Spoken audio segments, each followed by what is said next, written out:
California Governor Gavin Newsom kicked off Climate Week with a rumble. Newsom and his administration have filed a lawsuit against oil giants for, quote, lying about climate change. Back in the 50s, they had fundamental data and information that was not shared with the American people. They knowingly misled people. They deceived people. As a consequence, we didn't take the kind of actions we would have taken to hold these big polluters accountable. And right now, we're dealing with the consequences. Joining me now is founder and executive director of Power the Future, Daniel Turner, and president of Heartland Institute, James Taylor. I'll start with James Taylor because he's got a name like a musician who I don't like.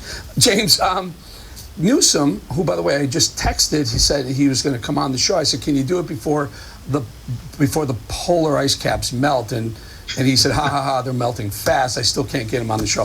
What's Newsom talking about here?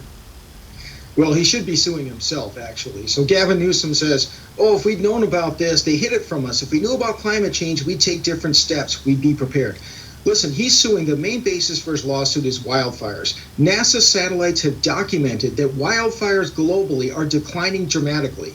It's only different in California because government owns half the land and government is terribly mismanaging its own lands. Gavin Newsom, sue yourself, not the oil companies. Daniel Turner, Vice President Al Gore famously said, if we don't change our ways and get rid of fossil fuels, Manhattan Island will be underwater by 2015. Now, why do they keep doing these things that are provably wrong going forward?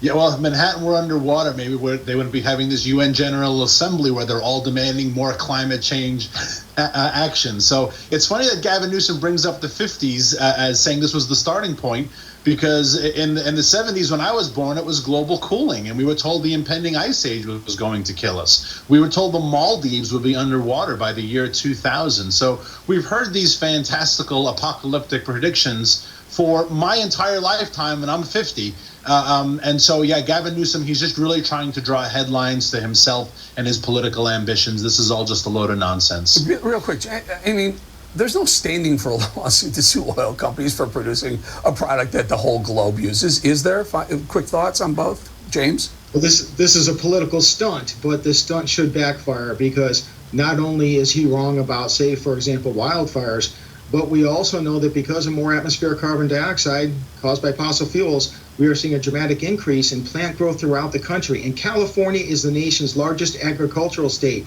The oil companies should sue California for the benefits of more agricultural production. Yeah, now, Daniel, I'll bet you California is our largest user of fossil fuels of any state. I mean, just per capita, and as absolutely. And California, Gavin Newsom needs to be careful because California is hemorrhaging people and businesses, and it's because of his policies that make it an unfriendly state. And so more of this is just going to continue to drive his state into decline. Again, they use anything, climate change, blame it on everything bad, blame it on climate change. Daniel Turner, James Taylor, not the musician. Thank you both for joining us.